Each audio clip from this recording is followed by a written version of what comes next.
Okay, so this is for yesterday's work. I think you guys, you remember we had an assignment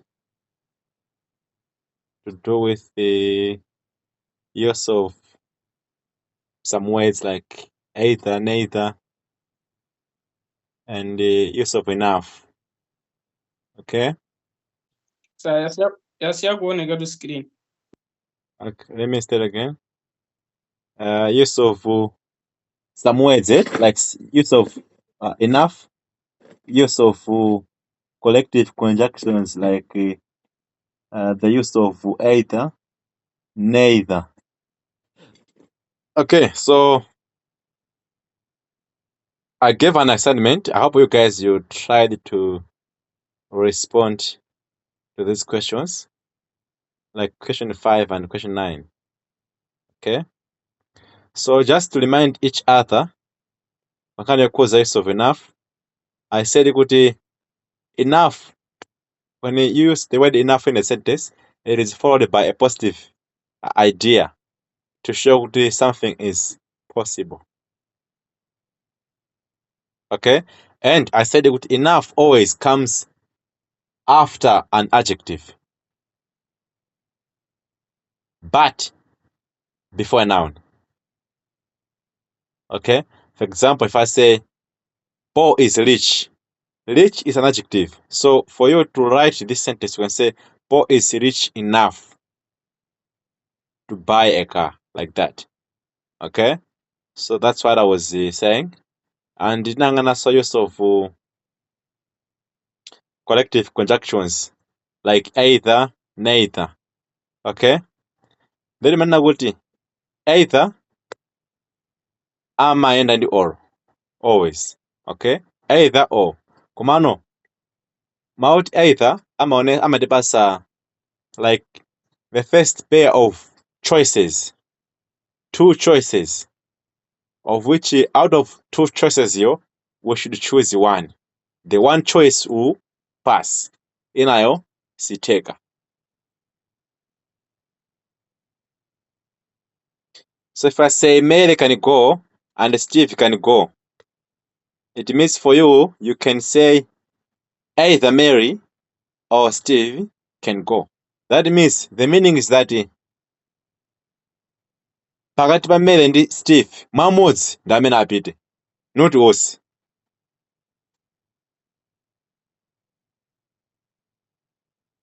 We could sing, we could dance. Okay? So the thing is, we could either sing or dance. Silipanga zonsezo at once. It's only one thing that is going to happen. Okay, so you can talk of use of neither. So I said neither always, I'm in the noro. Okay, so if I say neither, it means pakaliso noro msentence much. Koma, manena kuti use of neither amakhala sense of negativity. Kuti zinthu zavuta sizichitika. Okay, mwaidule ma set of alternatives mangatipatseo onse sachitika because of neither and nor. So if I say John does not know the answer, Mary does not know the answer. So the thing is, kufuna kulemba sentence say kuona kuti anthu onsewa zinthu samazidziwa onse samazidziwa. I was saying kuti you can use neither and then nor. Koma manena kuti variable amene amakhala momwe amakhala variable wa positive.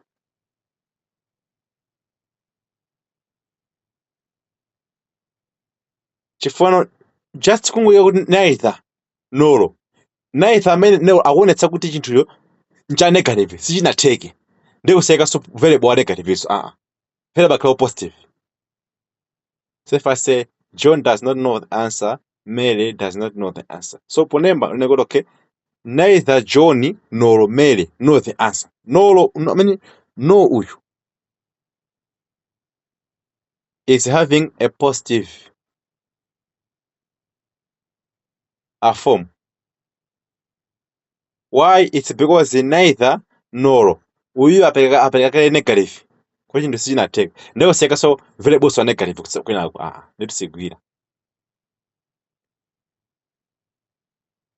So you can say neither John nor Mary know the answer. So she cannot pass the exams. Okay, Steve cannot pass. Jody cannot pass. Okay, like all those things. That's what we are doing yesterday. So today, I want us to proceed to not only, but also. Okay, so when not only and but also, the thing is, zimaendera limodzi zinthuzi. Once you use the word not only, we are expecting to see you to write the word but also at a certain place in your sentence. Okay? So, not only but also amagwira ntchito pofuna kulumikiza ma sentences or zinthu zimene zachitika one after the other. Or chimene chimachitika one after the other. Or chimene wapanga kuti okay, like muntichewa tinganene kuti ukupereka zinthu zimene zachitika motsatana motondokwezana, like kuti sikuti chapangika chokhacho palinso zina zimene zachitika. Ka munthu waba sikuti anangoba kokha komanso wapanganso zakuti, like that. So akuonetsa zinthu zimene zachitika motsagana. That's why we use what not only but also. So the thing is,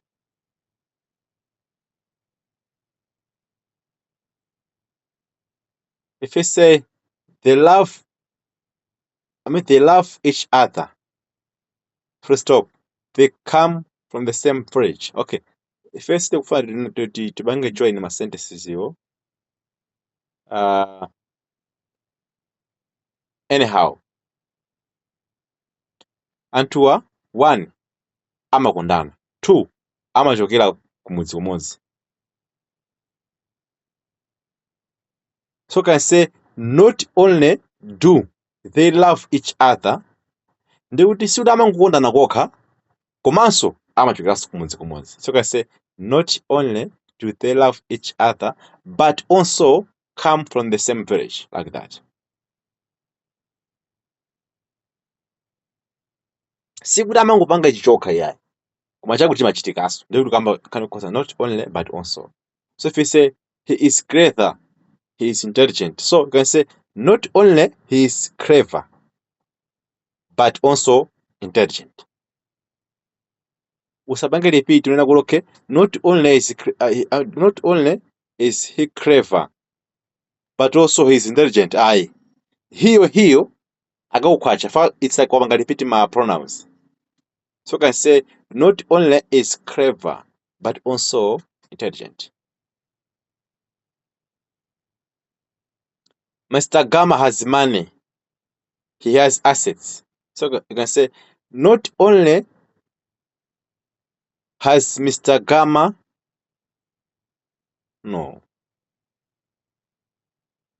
okay, you can say I have another mistake. So you can say not only,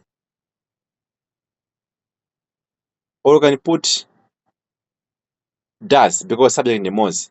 So you can say not only does Mr. Gama have money, have money, but also assets.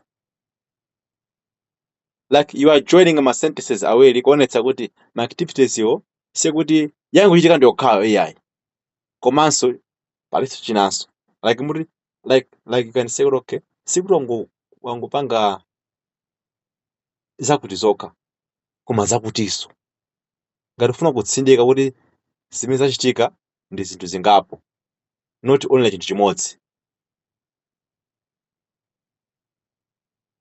Okay, so all those examples you can see like me akupanga join using not only but also. Okay, so here you exercise, you can try. You can say he can go to church, he can watch the game.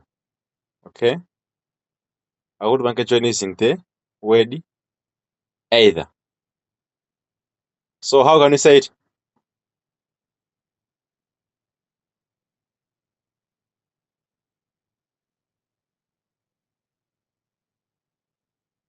How can you say it? If you say he can go to church, he can watch the game. How can you say it?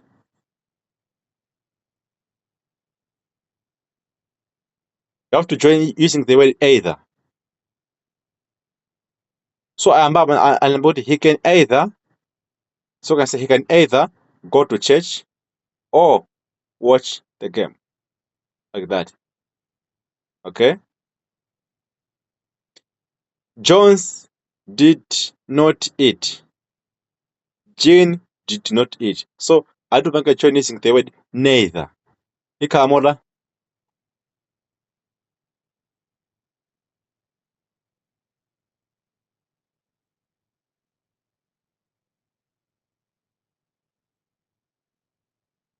Kumati kuona?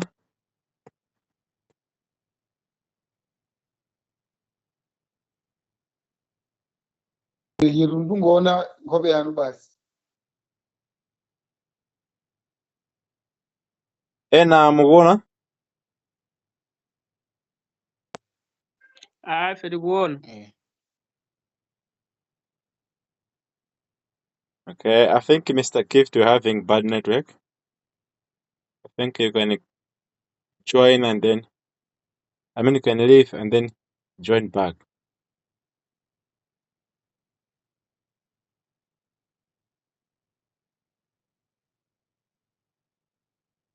Okay, so amene mukuona no chifanisi mwangu. Zofuta?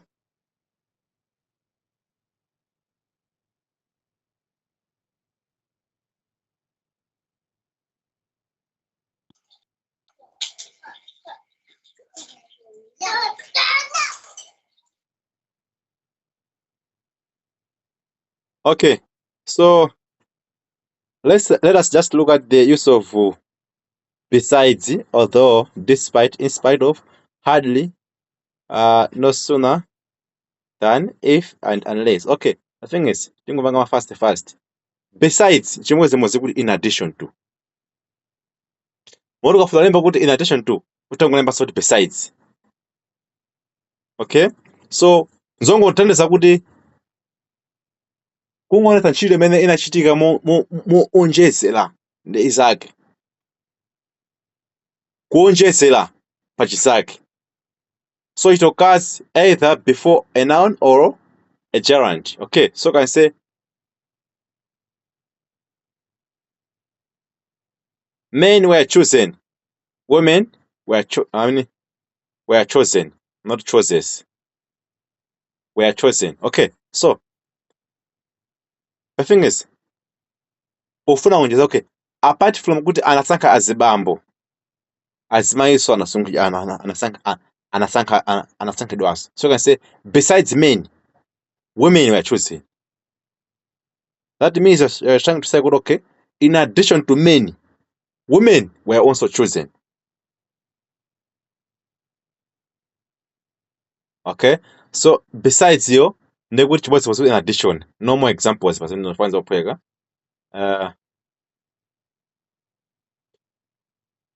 look at the use of. Let me check the time. Okay, use of although, in spite of, despite. Okay, so although requires a subject and a verb when it is used in a sentence. Okay. While or despite or in spite of. Okay. Despite was muzikudi. Mujamana kuti mujamana okay. Let's say munthu amagwira amapereka effort nageswe kamwina amayenda yani. So despite kuti anayankhula nawo. Okay? Kamene kuti chichonekane kuti okay. Kupatula kuti anapanga zakuti. Koma sizinavekebe kambe choncho. Kupatula kuti anakamba nawo koma sizinaveke like that. So tinganene kuti despite chimwe kuti apart from tikambe chiyo. So chimwe in spite of. So it's used before a noun or a gerund. Gerund ndi mawu amene amatha ing.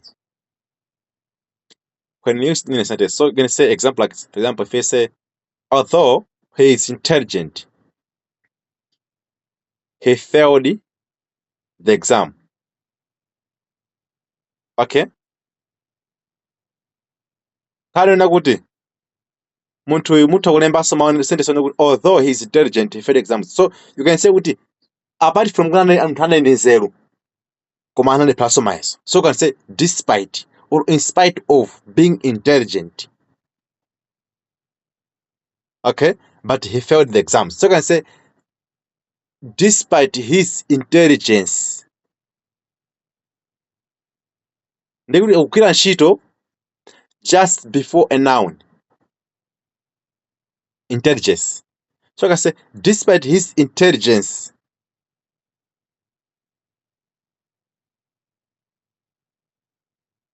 He failed the examination. Okay?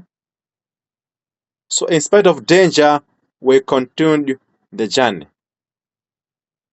So I can say although it was dangerous, like kuti apart from kuti ngakhale kuti chichaonekana kuti ngakhale kuti panali zakuti. Okay, in spite of danger, we continued the journey. So ngakhale kuti kunali malo anali malo opsa, komabe we still had to continue. So I can say although it was dangerous. We just not in spite of danger. I mean in spite of. So I can put although it was dangerous like that. We continued the journey like that. Although he is poor, he is working. I mean he is hardworking. So you can say although you're going to put the word in spite or despite. Okay, you can say in spite of being poor, he is hardworking like that. So our second words not in favorite ngani bana kwambiri because we know kuti zimati bwanji ngati zimene zizi. Okay? Maybe I just wanted us to finish these things by looking at it.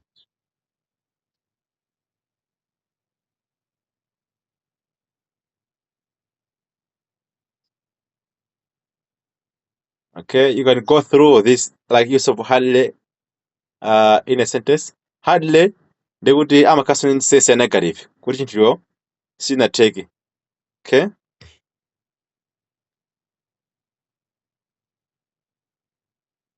So amaendaso ndi when hardly. When it occurs at the beginning of sentence, the subject auxiliary inversion is followed. Okay, for example, if I say the performance had not begun when we arrived. So hardly ndi muonjezi chabe. Sikuti without putting hardly sentence singaifike kabla too much. It's just like muonjezi. Kungonjeza chabe. So amabwera before amaenda pamodzi ndi the word when. Okay? Koma sentence iyo imakhala ndi sense ya negative.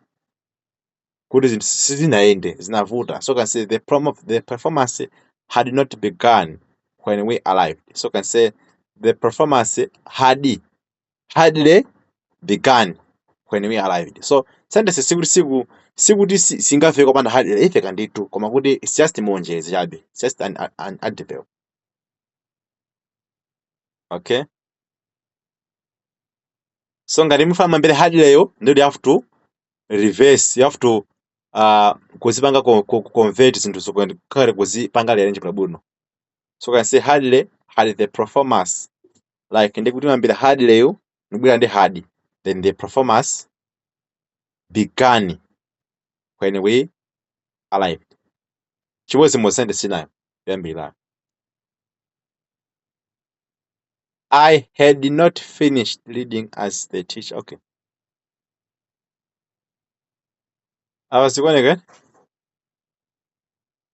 You guys, you can follow up what you are trying to say. So the thing is, I had not finished reading as the teacher came in. So for you to use the word hardly, you can say I had hardly finished reading when the teacher came in. Or you can say hardly had I finished. That's the auxiliary conversion. Kuliko kusambira hardly yo. Ngati mufuna mambira hardly ndi mambira hardly then mbire subject yo then had. Okay? Hardly had I finished reading when the teacher came in, like that. So imaonetsa kuti chinthucho pali sense of negativity. Sikuti so kwambinza ti bwanji. Okay? You know no sooner akamenda mu sentence amateka than. Use of no sooner than. When no sooner it's in a sentence, it takes than.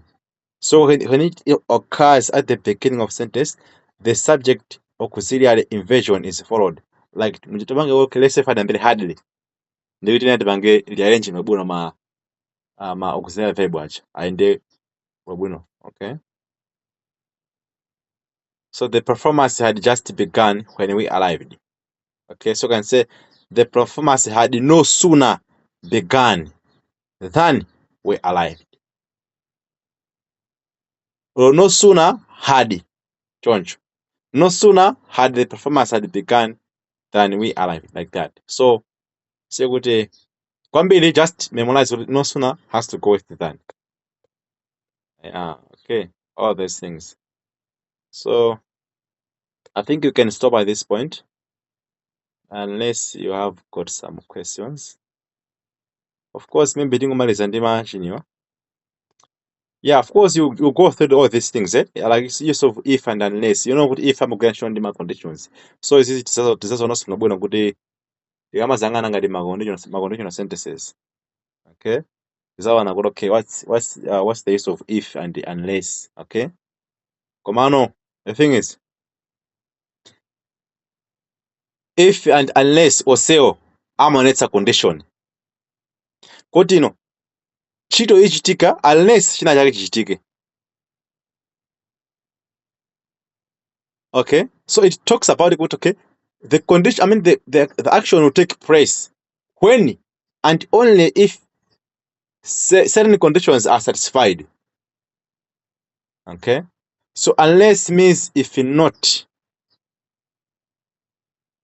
Okay, so when you are given a sentence with an if clause and you want to realize it using unless, then you negative the verb in the main sentence. Okay, do an example. The thing is, if you go, I will follow you.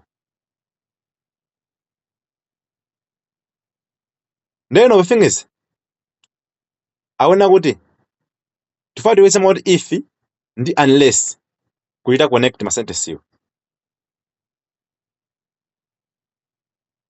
The thing is, awona kuti munthu apita, amene ngati amutsatira. If you go, I will follow you. So chimodzimodzi kuti okay, ndipita, ngati ungapite ndikutsatira. So if you say unless you go, okay, unless you go, I will not follow you.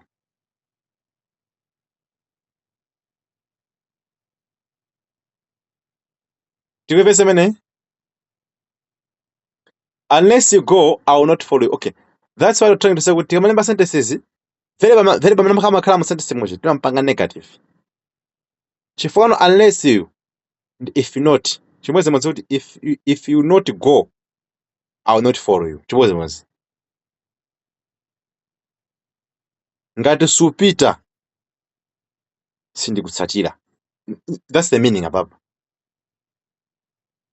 Ngati upite ndikutsatira. Kama unless ndikuti kuti if not, ngati supita ndiru sindikutsatira. Koma ngati upite ndikutsatira. That's like the opposite. Okay? Ukapita ndikutsatira. Ngati supita sindikutsatira. That's the same meaning. Unless you go. If not, otherwise ndikutsatira. Like that. So ababatizawana bwino ngemazawana ma conditional sentences. Kusogoloke. He would pass the exam if he worked hard. So the thing is, unless he worked hard, he will not pass the exams.